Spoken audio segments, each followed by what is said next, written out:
is Sarah Tibbetts, Valrhona Pastry Chef. I'd like to talk about tempering chocolate.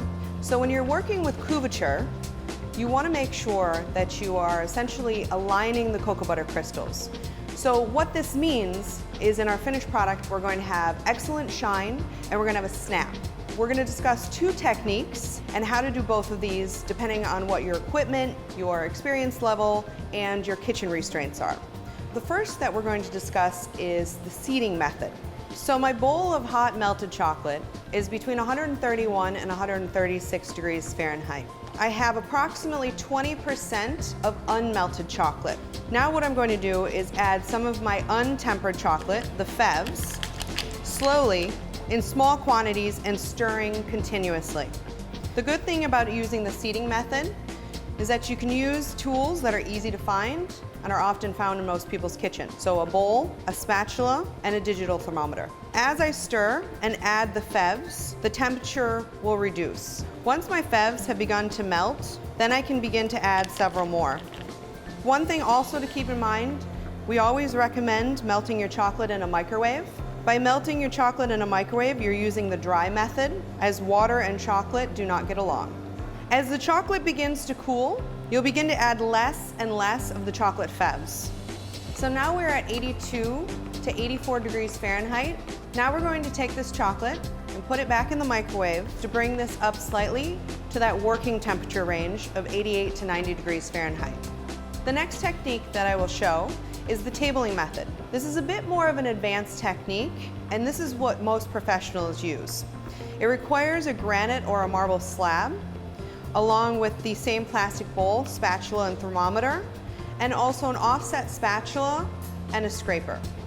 It's the same concept as the seeding method. However, you're using the temperature of the granite or the marble to reduce the temperature of your chocolate, along with agitation using the spatula and the scraper.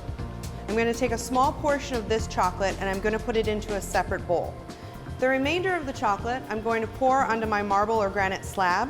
With my left hand, I'm going to spread the chocolate into a rectangle or a square, clean my offset spatula, and then with my right hand, push everything back towards the center.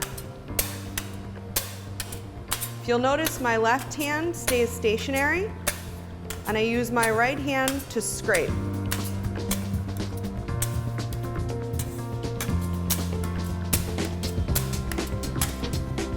Cleaning again with my right hand. So I repeat this process until my temperature reduces down to that 82, 84 degree Fahrenheit range. And I want to get the chocolate off the table as quickly as possible so it doesn't continue to crystallize. Any chocolate that's left behind will crystallize and set on the table very quickly, and you don't want to incorporate that into your bowl of chocolate. I set it aside, and the first thing I like to do is clean the marble. The best way to clean your marble slab is to use neutral oil.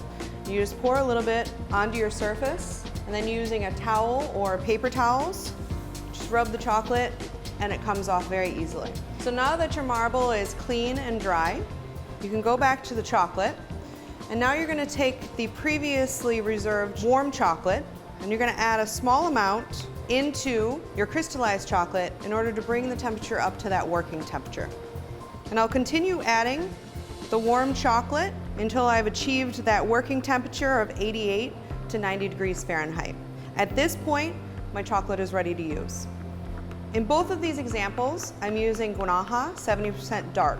Keep in mind that depending on what chocolate you're using, the temperature will differ. For example, when you're using white chocolate, you won't heat it up as high. The same with milk chocolate.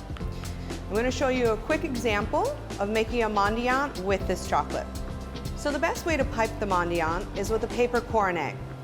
Take a half sheet of parchment paper, fold it corner to corner, flatten that seam so you have a very tight seam, run along the seam, and cut the parchment into two triangles.